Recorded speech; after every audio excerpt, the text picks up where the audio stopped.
हमारा देश 200 वर्ष तक गुलाम रहा अंग्रेजों का। जब अंग्रेज आए थे तो हम लोग पूरे दुनिया का 24% उत्पादन हम लोग करते थे, और जब वो हमें छोड़ के गए तो हम 4% से भी कम करते थे उत्पादन। उसके बाद उन्होंने हमें तोड़ दिया, हिंदू मुसलमान में बांट दिया, पाकिस्तान अलग हो गया, हिंदू अलग हो गए। और हिंदुओं ने, जो हमारे राष्ट्र निर्माता थे, उन्होंने ये नहीं बोला कि भारत जो हिंदुओं के लिए, उन्होंने बोला भारत सबके लिए। पाकिस्तान बना था मुसलमानों के लिए, ठीक, और वो भी सारे मुसलमानों के लिए नहीं। बहुत सारे मुसलमान थे जिन्होंने कहा कि हम भारत के, हम भारत में ही रहेंगे, और वो यहां पर रहे। अबुल कलाम आजाद जैसे नेता थे जिनके। और जो पाकिस्तान धर्म के नाम पर अलग हुआ था, उसके 2 टुकड़े हो गए।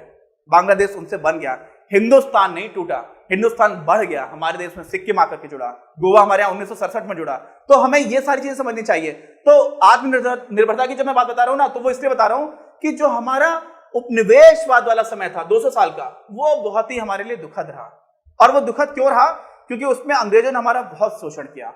हमारे यहाँ पर अलग अलग तरह की यातनाएं दी, हमारे किसानों से पैसे लूटे, जमींदारी प्रथा जैसी प्रथाएं स्टार्ट की, जिसमें जमींदार पूरा किसान से पैसा ले लेता था, किसान बेचारा सूदखोर लोगों से पैसा लेकर के पूरे जीवन भर कर्जा नहीं चुका पाता था। तो इस तरह की बहुत ही बुरी हालत, बहुत ही पीड़ाजनक स्थिति से हमारे देश के लोग गुजरे हैं, जो हमारी पुरानी पीढ़ियां थी अंग्रेजों के समय।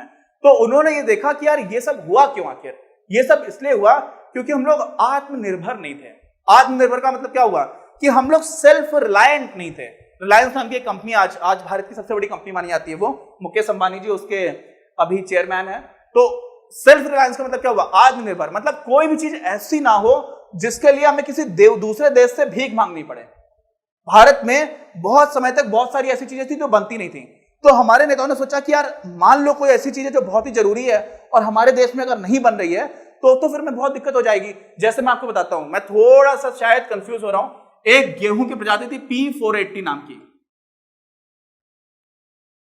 हमारे देश के महानतम नेताओं में से एक प्रधानमंत्री थे, दूसरे प्रधानमंत्री थे जिनका नाम था श्री लाल बहादुर शास्त्री।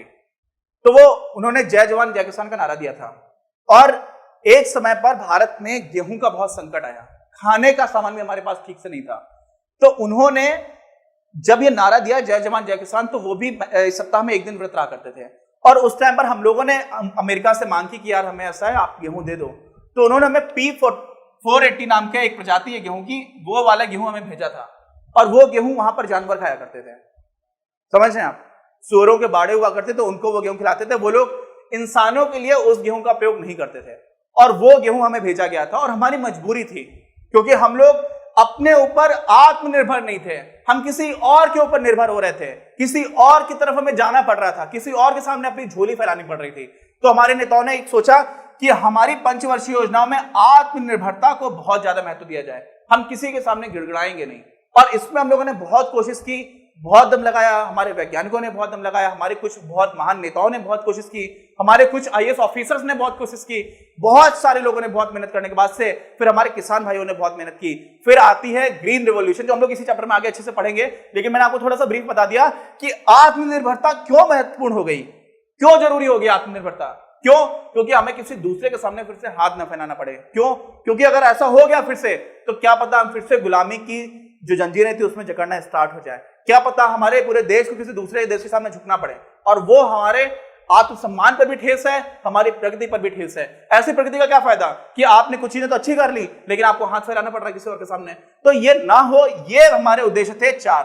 और इन चारों उद्देश्यों में कई बार किसी पर्टिकुलर उद्देश्य को, कभी इसको ज्यादा इंपॉर्टेंस दी गई, कभी आत्मनिर्भरता को ज्यादा इंपॉर्टेंस दी गई, कभी आधुनिकीकरण को ज्यादा इंपॉर्टेंस दी गई, कभी समानता को ज्यादा इंपॉर्टेंस दी गई। क्यों? क्योंकि संसाधन इतने नहीं थे कि सारी चीजों को आप हर बार पूरी बराबरी से इंपॉर्टेंस दे पाओ। देखो, 1-2 चीजें इसमें और हैं जो समझने की हैं कि हमारे देश का पाई जो है, केक है या बिस्किट है, वो बड़ा हो गया, ठीक, लेकिन उसके बाद से आधुनिकीकरण नहीं हो पाया, जैसे मैंने आपको बताया था। तो कोई फायदा नहीं है, हमारे देश कभी भी वापस पीछे जा सकता है, ठीक। तो इसलिए आधुनिकता लाना विचारों में, टेक्नोलॉजी में बहुत जरूरी था। तो हम लोगों ने आधुनिकीकरण पर भी काफी ध्यान देने के लिए कोशिश की स्टार्टिंग में। और 1950 से लेकर के 1990 तक ये जो समय था ना, इसमें 7 शुरू की 7 पंचवर्षीय योजनाएं लगी थी।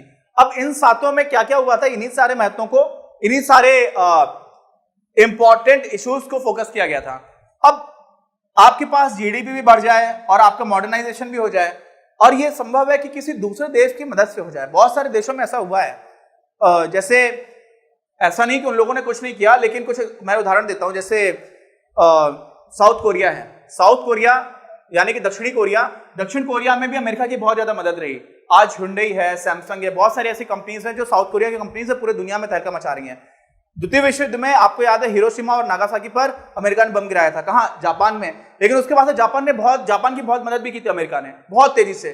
तो स्टार्टिंग में जापान का जो इकोनॉमिक डेवलपमेंट था ना, टेक्नोलॉजी भी अमेरिका से आ जाती थी और साथ में उनकी जीडीपी भी बहुत तेजी से बढ़ रही थी। लेकिन पूरी तरह से आत्मनिर्भरता वाले केस इसलिए हो गया था जापान में, वहां की सोसाइटी बहुत अलग तरह से, बहुत ज्यादा वो लोग राष्ट्रभक्त और समाज को लेकर के देखने वाले लोग होते हैं। लेकिन संभव है कि ये दोनों चीजें आपकी हो जाएं, लेकिन आपकी आत्मनिर्भरता ना रहे। और आत्मनिर्भरता का कारण क्या था? आजादी थोड़े दिन पहले ही मिली थी, वो तो बहुत महत्वपूर्ण मुद्दा था। और साथ में कुछ चीजों में ऐसी सारी चीजें जो हम लोग अपने देश में बना सकते हैं, जिसको बाहर से मंगाने की कोई जरूरत नहीं है। तो उनमें सोचेगा कि जब इसकी जरूरत नहीं है तो हम देश में क्यों ना बना लें। तो इस वजह से भी आत्मनिर्भरता को काफी ज्यादा महत्व दिया गया था। खास तौर से ऐसी चीजें जो हमें बहुत ही ज्यादा जरूरी है, जिसके बिना हम जिंदा नहीं रह सकते, जैसे कि खाद्यान्न है, खाने पीने का जो सामान है, वो तो हर हालत में आपको पूरी तरह से आत्मनिर्भर बनना पड़ेगा, ये कोशिश की गई थी। और फिर आ जाती समानता। आप आत्मनिर्भर भी हो गए, देश में बाहर से लेने की जरूरत नहीं पड़ रही है, आपकी जीडीपी भी बहुत बड़ी हो गई, आधुनिकीकरण भी हो गया। लेकिन देश में बहुत ज्यादा विषमानताएं हों, असमानता बहुत ज्यादा है। कोई बहुत ही गरीब है, कुछ लोग बहुत पैसे वाले हैं, तो उसमें क्या हो जाता है? उस देश में एक असंतोष बनने लग जाता है। क्या होने लग जाता है? असंतोष। ऐसा लगने लगता है कि यार कुछ तो अन्याय हो रहा है, और उस अन्याय के खिलाफ कई बार गृह युद्ध भी छिड़ जाता है। बहुत सारी जगह पर ऐसा हुआ है कि कुछ लोगों के पास बहुत पैसा हो जाए तो फिर लोग लड़ने लग जाते हैं।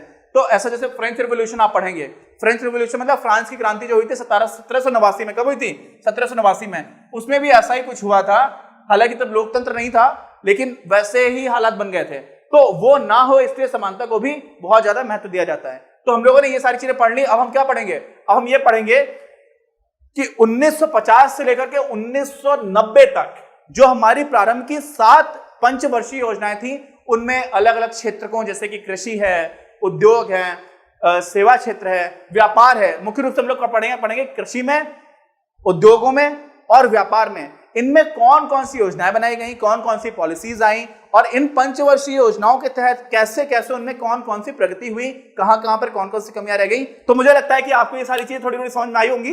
कैसा लगा आपको ये वीडियो कमेंट में लिख करके जरूर बताइएगा, और साथ में और लोगों के साथ भी शेयर करें, उनका भी भला होगा, शेयर करेंगे हमारा भी भला होगा। मिलते हैं अगले वीडियो में।